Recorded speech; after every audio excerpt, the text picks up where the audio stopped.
దోణి దిగగానే అపవిత్ర ఆత్మ పట్టిన వాడొకడు సమాధుల్లో నుండి వచ్చి యేసుకి ఎదురుపడ్డాడు. ఆ వ్యక్తి సమాధుల్లోనే వాసం చేశాడు. సంఖ్యలతో ఎవరు బంధించలేకపోయారు.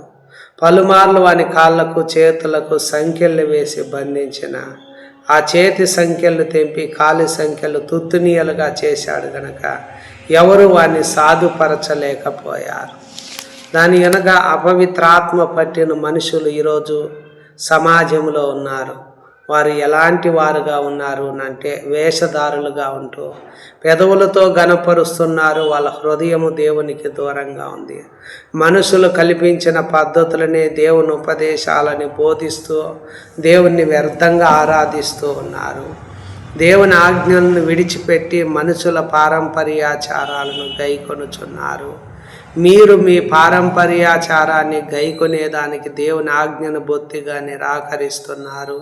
మీరు నియమించిన మీ పారంపర్యాచారం వలన దేవుని వాక్యాన్ని నిరర్ధకం చేస్తున్నారు.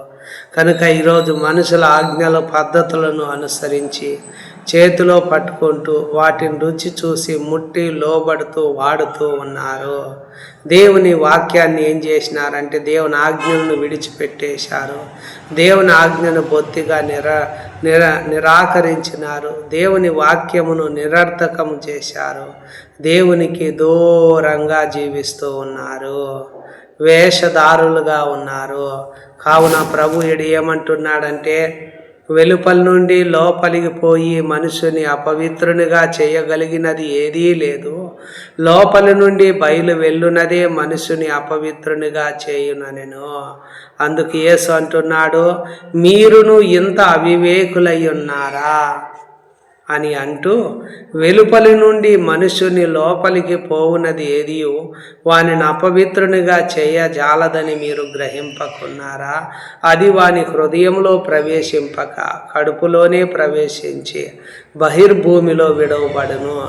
ఇట్లు అది భోజన పదార్థములన్నిటినీ పవిత్రపరచును.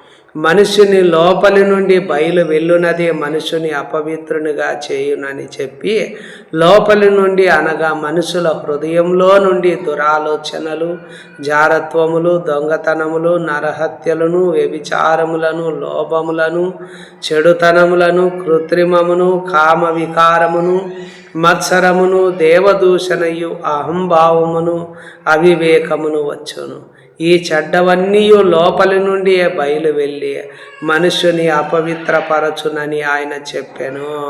ఆమేన్.